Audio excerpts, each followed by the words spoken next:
Okay, welcome to my demo in bills payment. So, muli siya karon ang kuan, ito ang UI. And pagbuhat ni is, this is the welcome home. So, if you want to log in or ano siya, just press anywhere. And then you can choose sa mga bills ang imong gusto nimo. Ikan sa Bico, PLDT o water bill pinaka nabutang nako. And this button is for the next UI for the e-loads. So pwede na to isang pula to diri, pwede na to water bill. Then pangitaan butang na to ang full name. So ako ibutang akong full name karon. Wait. This would kayo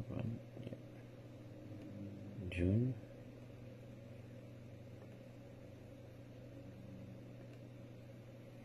okay.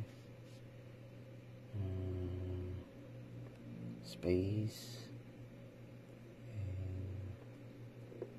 and okay, so press enter. Account, if I have my account number in my Bico. Okay, and then press enter. My cell phone number.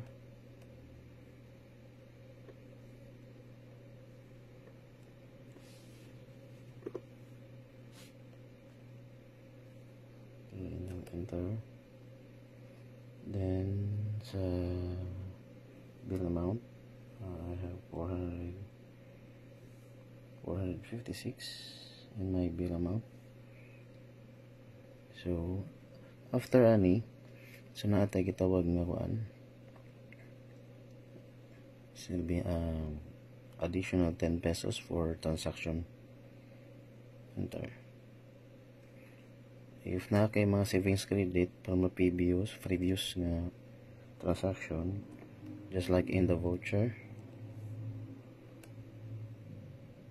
Yan, so 466. So additional na siya 10 pesos. Imuhang amount sa imong bill is 456 plus additional na 10 pesos for the transaction.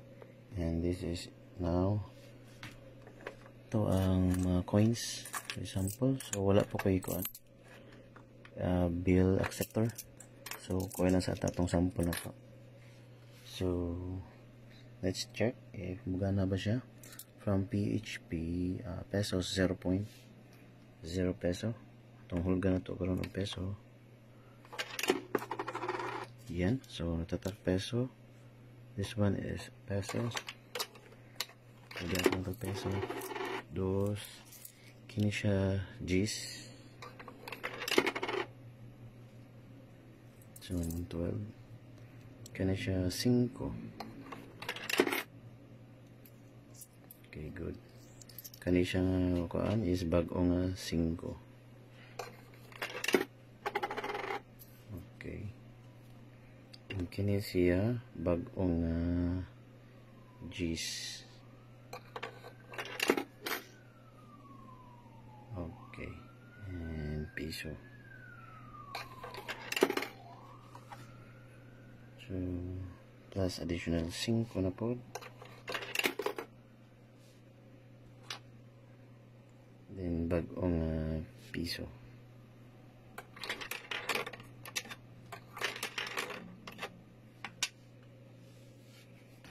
Dili pa siya mukhang sa bang piso. Magkuhan sa iyang stable. Dili pa stable ang butangan. So nakita na to tatak siya og 38 pesos akong nasulod. Now if ever nga dili nimo ma-accumulate ang total amount to pay, which is 466 and 38 pesos lang mo ang kwarta, or nakulangan something, for example na ay 456 lang mo ang nakuha nimo, so yun, matatak na siya if you press kaning next. So okay, so tatak siya dito, which is nasibot ang savings nako, which is 28 pesos. kay gimaynusan na siya sa 10 pesos na transaction. So bills payment for water bill, tora. Full name, this is John Anas, account number, cell phone number, and then sa payment of, then the savings of, and then press button if another transaction, kung magkano transaction, then if no, no, and then mo ni mo hang URL, dire makita ang kuan. Pwede nimo i-login ang reference number nga kundi madawat nimo through text messages. Okay, that's it.